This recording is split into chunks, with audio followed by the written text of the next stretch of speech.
Pada video kali ini, kami pun akan kembali menjelaskan dan juga menceritakan mengenai beberapa poin informasi terbaru yang sayang sekali untuk kita lewatkan dari manga sepak bola Kuci Biru, khususnya untuk chapter 231 minggu depan. Di mana secara garis besar, kami pun sudah merangkum 3 buah pokok bahasan utama yang nantinya akan kita bedah lebih dalam. Mulai dari yang pertama, yaitu mengenai seperti apakah kekuatan dari Hiyoriyo di dalam tim Bastard Munchen. Mengingat sejauh ini, banyak sekali pembaca manganya yang berharap agar Hiyori cepat dimasukkan, dan banyak juga pembacanya yang memiliki harapan besar kepada Hiyoriyo. Sampai dengan pembahasan yang terakhirnya, yaitu tentang prediksi cerita singkat dari chapter 231 minggu depan. Oleh karena itu, bagi kalian yang penasaran dan ingin tahu mengenai semua topik pembahasan di atas, maka kalian bisa simak terus ya video ini sampai habis. Nah, kita mulai dari yang pertama. Mengingat manga sepak bola Kuci Biru yang legal baru saja keluar di Jepang pada jam 10 malam kemarin, maka secara tidak langsung, kita pun akhirnya mendapat banyak sekali informasi baru yang sebelumnya sama sekali tidak pernah kita dapatkan ketika membaca versi bocoran dan juga versi bajakannya setiap hari Sabtu sore. Bahkan jika kami rangkum, setidaknya terdapat 2 buah cerita tambahan yang sayang sekali untuk bisa kita lewatkan. Salah satunya adalah tentang interaksi singkat yang terjadi di luar lapangan tepat setelah Noel Noah dan juga Marcus Rufy digantikan. Sederhananya, ternyata sebelum Noah memiliki Origin untuk bisa masuk ke dalam lapangan sebagai pemain pengganti dari bek sayap kanan, nampaknya Noah pun lebih dulu meminta Kurona Reze untuk bisa masuk menggantikannya lagi dan membantu Isagi Yoichi. Meskipun pada awalnya Kurona masih mencoba untuk dapat berdiri, tapi sayangnya di momen itu, cedera pada kaki kanan Kurona Reze masih belum sembuh dan Kurona pun sudah tidak mampu berlari lagi. Hal itulah yang pada akhirnya membuat Noel Noah kembali memalingkan perhatiannya dari Kurona dan dia pun langsung memilih Kyorajin sebagai pemain penggantinya. Mengingat di dalam lapangan ini, Kiora lah satu-satunya orang yang memiliki kemampuan pertahanan paling bagus dengan skor secara keseluruhan sebesar 80 poin. Yang artinya, kemampuan individual dari Kyorajin seharusnya sudah setara dengan Yuki Miyakenyu dan juga Benedict Grimm yang merupakan pemain starter dari tim Bastard Munchen. Kedua, selain Kurona Reze, Kiora dan juga Hiyoriyo, ternyata masih ada satu pemain lagi yang nampaknya sempat berteriak kepada Noah dan meminta dirinya untuk dimasukkan. Ada yang bisa tebak siapakah dia? Yap, benar banget. Siapa lagi kalau bukan si Biksu Igaguri-gurashi alias Igarashi. Di mana pada momen tersebut, dia pun sempat menawarkan dirinya kepada Noah untuk dapat dimainkan.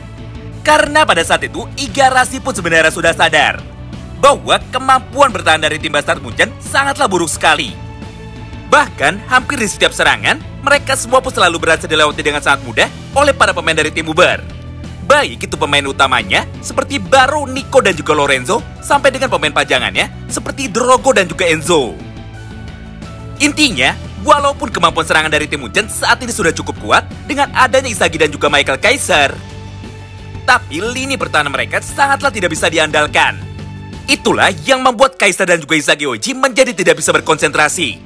Karena kenyataannya, hampir sebagian besar stamina mereka selalu digunakan dan juga dihabiskan demi membantu lini pertahanan mereka yang terus-menerus diacak-acak oleh combo permainan kerjasama yang dilakukan oleh para pemain dari tim Uber.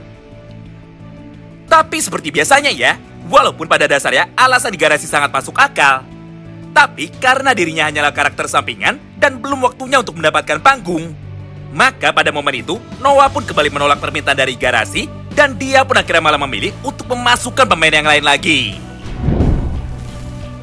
Nah, selanjutnya kita masuk ke poin pembahasan yang kedua, yaitu tentang fakta kekuatan seperti apakah yang dimiliki oleh Hiyoriyo, serta kenapa banyak sekali para pembaca manganya yang menginginkan Hiyori untuk segera dimainkan.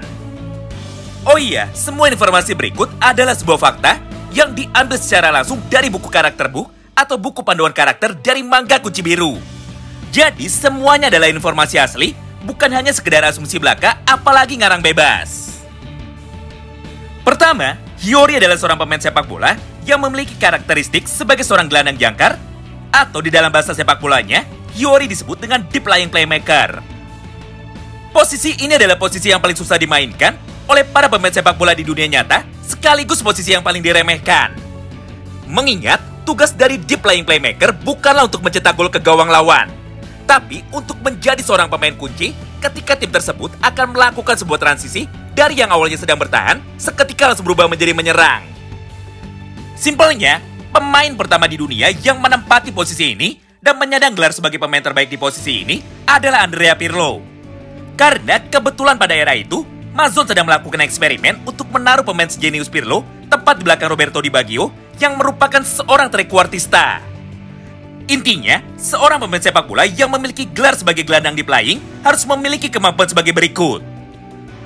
Pertama, kemampuan bertahan yang hebat. Kedua, kemampuan membaca permainan sesuai dengan visi dari penyerangnya. Ketiga, kemampuan mempertahankan bola. Keempat, kemampuan untuk melakukan passing dan juga mendribble bola dengan presisi dan juga akurat. Serta yang kelima, sekaligus yang paling penting, yaitu kemampuan untuk dapat melancarkan killer pass atau umpan mematikan supaya para striker dapat mencetak gol dengan sangat mudah. Oh iya, posisi dari deep line playmaker sangatlah jauh berbeda dengan posisi dari seorang libero, regista, trequartista, dan juga false nine. Jadi jangan sampai tertukar ya. Gampangnya, mari kita gambarkan saja Yorio sebagai seorang Andrea Pirlo di dalam manga Blue Lock. Mengingat berdasarkan data book yang ada, Pirlo merupakan pemain favorit dari seorang Yorio. Jadi gaya permainan dari mereka berdua seharusnya tidaklah jauh berbeda. Dan gampangnya, mari kita sebut saja posisi dari Yorio adalah sebagai posisi legendaris yang sangat sulit sekali untuk dimainkan oleh para pemain lain di era sepak bola modern.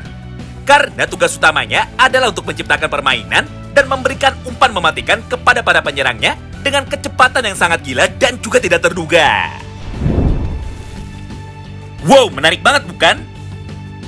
Kini kita masuk ke poin pembahasan yang ketiga sekaligus yang terakhir, yaitu tentang sebuah prediksi singkat mengenai kejadian seperti apa saja yang nantinya akan terjadi pada chapter 231 minggu ini. Sederhananya, judul dari chapter ke-231 adalah Dive in Blue. Atau jika kita terjemahkan ke dalam bahasa Indonesia, maka artinya adalah berenang di dalam biru atau menyelam di dalam lautan biru.